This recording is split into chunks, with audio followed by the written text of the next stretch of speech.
भगवान कोई भी ऐसा कार्य नहीं करते कि उनका अनुसरण करके हम ऐसा कार्य करें जिससे इस समाज में कुरीतियां फैल जाएं। यह जितनी कुरीतियां फैली हैं यह तो मनुष्य की ही देन है। भगवान का एक विधान है जिसे हम कर्म फल कहते हैं, जिसे प्रारब्ध भी कहा जाता है। प्रारब्ध भगवान के अधीन है, क्योंकि भगवान भूतकाल में जो बीत चुके हैं, जिन्होंने जो कर्म किए हैं उसके अनुसार उनका क्या प्रारब्ध बना और वर्तमान में उन्होंने कहां कहां पर जन्म लिया, किस किस गति को पाया, क्या क्या वह कर्म कर रहे हैं, उनके जीवन में क्या क्या घटने वाला है, यह जानते हैं। परंतु जो क्षण अभी आया नहीं है उस क्षण को भगवान कैसे जानते हैं? क्योंकि वर्तमान में मनुष्य जो कर्म कर रहा है भगवान उसके साक्षी है। तो भगवान का बनाया हुआ विधान ही यह नियंत्रण करता है कि कौन व्यक्ति किस कुल में जन्म लेगा, कहां पर वह जाएगा, किस गति को वह पाएगा, किस स्थिति में वह आने वाला है। इसलिए भगवान भूतकाल में जो बीत चुके हैं उन्हें, वर्तमान में जो अभी बीत रहे हैं उन्हें, और जो भविष्य में आने वाले हैं उन्हें भी जानते हैं। परंतु क्या हो यदि मैं यह कहूं कि भगवान के लिए ना कोई भूतकाल है ना कोई भविष्य काल है, भगवान के लिए सदैव जो चल रहा है वो वर्तमान है, क्योंकि उनकी दृष्टि काल से बाधित नहीं है। फिर भगवान ने ऐसा क्यों कहा? भगवान हमें लक्ष्य कर यह बतला रहे हैं कि मनुष्य के लिए वर्तमान तो कुछ होता ही नहीं। पलक झपकने जितने समय में जिस वर्तमान को हम जान रहे हैं, वर्तमान शब्द हम बोल रहे हैं, बोलते बोलते ही वह भूतकाल हो जा रहा है। अगर वो भूतकाल न हो जा रहा होता तो क्या आप उस शब्द को जो निकल गया है बदल सकते हैं? नहीं बदल सकते हैं। इसीलिए ही शब्द को अक्षर ब्रह्म कहा गया है कि चाहे जो शब्द निकल गया वह फिर वापस नहीं लिया जा सकता।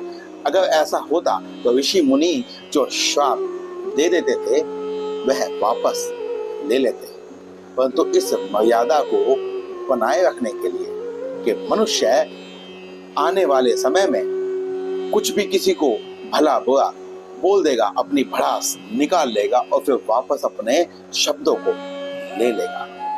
परंतु क्या ऐसा करने से जो पीड़ा सामने वाले मनुष्य को मिली है, उसके हृदय को जो व्यथा पहुंची है, क्या उसे वापस लिया जा सकेगा? इसीलिए सोच समझ कर बोलने की, क्रियाएं करने की आवश्यकता है। इसीलिए भगवान ने हमें विवेक दिया है। अब भगवान के लिए तो भूतकाल, वर्तमान काल और भविष्य काल नहीं है, परंतु मनुष्य के लिए है। अब भगवान ने कहा कि मुझे कोई नहीं जानता।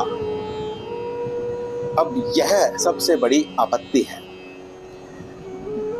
इस धरा पर जो बीत चुके हैं, जो वर्तमान में है, वो जब भविष्य में आने वाले हैं, वो भगवान को कैसे जान सकते हैं? क्योंकि वो इस धरा, इस संसार से अभी संबंध विच्छेद नहीं कर पाए हैं। अब यहाँ पर प्रश्न तो यह भी उठ सकता है कि मैंने कह दिया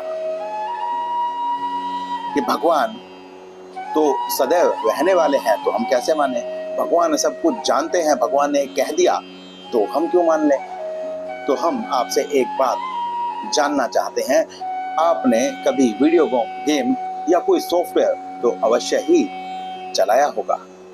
उस गेम में जब आप उस गेम को खेलते हैं तो जब आप पहली बार खेलेंगे तो क्या आप उतना अच्छा खेल पाएंगे जितना अच्छा आप अंतिम बार या 10-20 बार खेलने के पश्चात?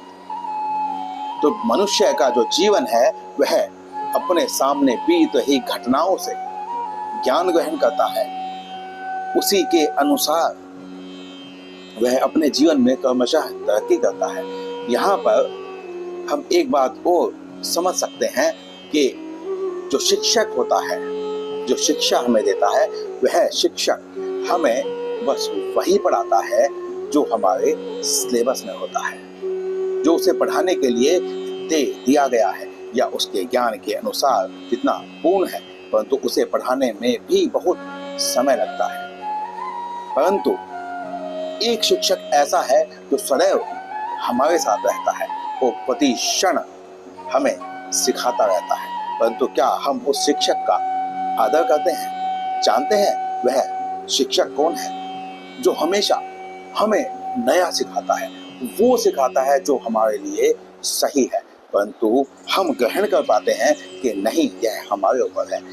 जीवन ही वह शिक्षक है जो हमें हमेशा वो सिखाता है जो आउट ऑफ द बॉक्स है, जो हमारे सिलेबस में था ही नहीं।